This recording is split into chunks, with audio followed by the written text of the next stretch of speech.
I don't know how I survived. I really don't. I was told I didn't have a chance. Yet here I am talking to you. And heed my warning. Pay close attention. Because what I'm going to tell you should not be taken lightly. Listen carefully. I had a party the next day, so I was shaving. I wanted to make sure I looked okay for my nephew's birthday. He's an adorable boy, too pure for this world. The world is better every time I see him. I didn't expect anything to happen. I never liked car wrecks, but they did make the day more exciting. And I had a boring routine. Wake up at 8, shower, get dressed, and go to work. I got off work around 3 o'clock, maybe 4 for the extra money. Get off work, go home, visit my sister the next street over. I've always lived alone, so I only ever fixed food for one. I had a thing for ovens, usually making a casserole that will last a few days so as to reduce the amount of cooking and dishes to clean daily. So the next day shouldn't have been any different aside from the party. It shouldn't have been any different. And I needed to go to bed. My energy was going to be needed for tomorrow. The next day I was off work. I had requested it 2 weeks ago to make sure I had the entire day for my nephew. I had gotten everything I needed. His present, a box of cookies for the party, and my sunglasses. I wasn't going to go blind just driving there. Then my phone went off. I had set it so that each person had a different ringtone. So when the basic ring went off, I decided to ignore it. That was my first grave mistake. I was late and I really didn't need some random person making me even later. I picked up both of the boxes as my phone went off again, the same ringtone. I sighed and set my boxes down before answering. Hello? Mr. Oriani? The voice was deep and evenly set. The head police officer. Yes? My voice shook as I spoke. What had happened? I'm sorry, but your sister and nephew were in a wreck. Your sister's broke both her arms. What about Liam? My sister and I didn't really get along. And yes, I cared for her. But she was obviously alive. There was a heavy sigh on the other side, and I attempted to prepare myself. He didn't make it. I'm sorry. 5 years old. His entire life stolen. Where is it? North Union Street, just a block from the supermarket. I hung up and dropped both boxes before snatching up my keys, bolting for my car. I had to get to the site. I was shell-shocked from this sudden occurrence. Why? Just when he was turning 5, he had to die. I made my way to the site, breathing heavily when I pulled up to it. Their car was a wreck, the windows were shattered and one door was missing. The top and sides had been smashed in. I put my car in park, removed the keys and exited. 2 ambulances were there. The car that must have been the opposite one in the crash, too. I wobbled to the first one. My sister lay unconscious on the stretcher. Her arms had horrible bruises and her pants were torn, her legs scratched up. She had bits of glass in her arms and forehead. The police worked around me as I turned to the other ambulance. The paramedics were rushing back and forth at this one. At once I knew, my nephew lay in that one. I made my way over, carefully going around firefighters and police officers, until I was in front of the ambulance. The first paramedic to notice me just stared at me. Then he looked at the ambulance and shook his head. I didn't want to look at him.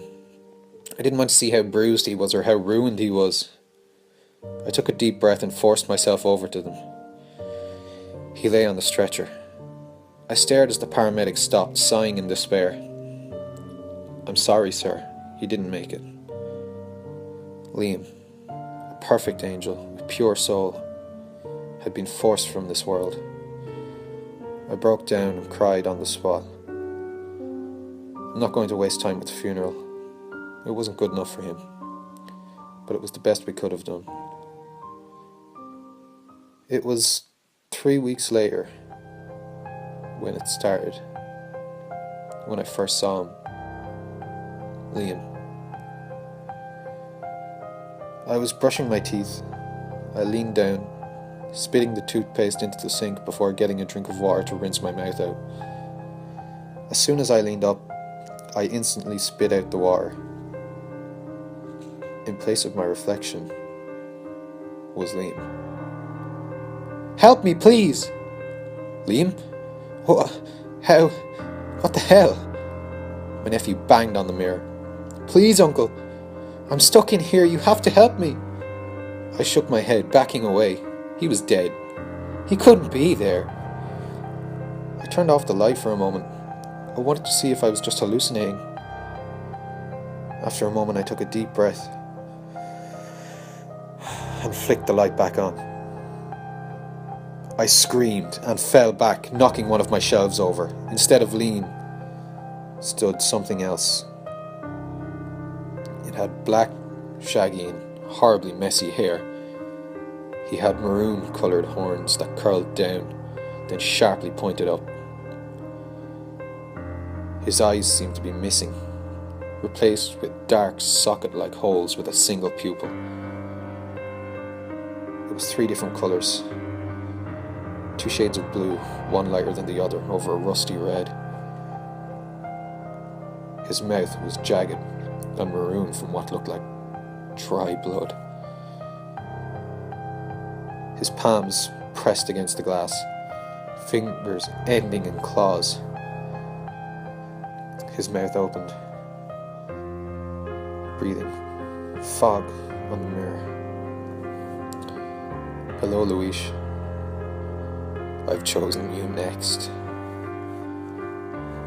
"For what?" I could feel terror growing. The creature grinned horribly. "To die."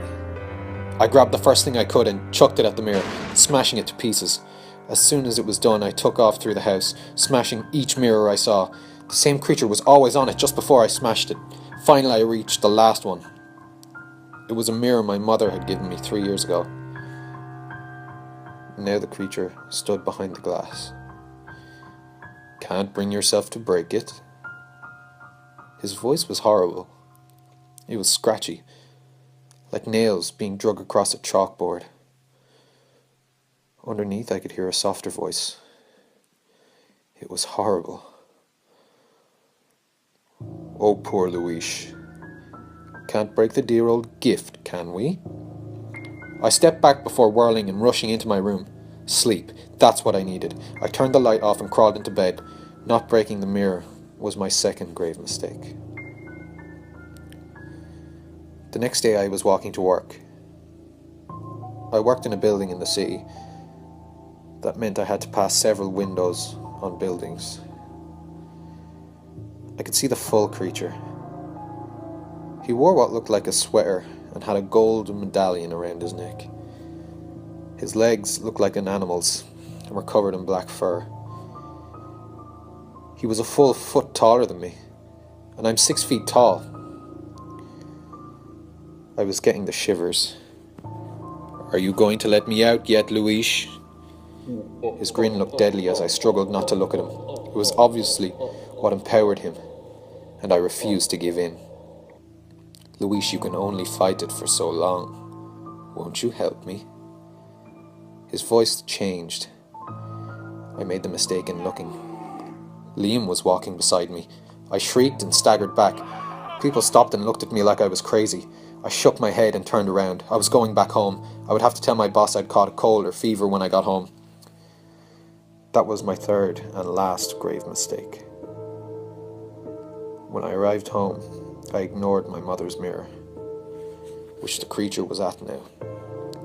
I picked up my phone and dialed my boss's number in. After a moment of ringing, he picked up. Hey, I'm not going to come in today. I caught the flu. I sniffed. There was a sigh on the other side. All right. Hope you get better tomorrow, Louise. He hung up and I set the phone down. Then there was a crash. At that moment I realized even if I broke that mirror, there were still reflective surfaces everywhere. Now that thing was everywhere. I was going crazy.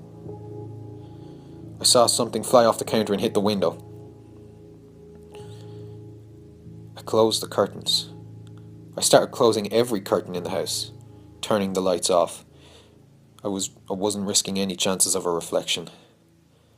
Finally, I was fully engulfed in darkness. I didn't notice. That was my dooming factor, until it was too late. Two eyes appeared before me. They had two shades of blue over a rusty red. Louise! I screamed as I felt a hand slide through my chest. A clawed hand wrapped around my pounding heart. Then it was ripped out. Oh, did you think Louise was telling this story the entire time? You don't seem to pay attention. I can sound like anyone and look like anyone. I decided to sound like Louise, all to get you to listen. Don't look in your mirror. I might be there. Or maybe not anymore. Louise helped me out. I suppose I should say beware, for I may be after you next.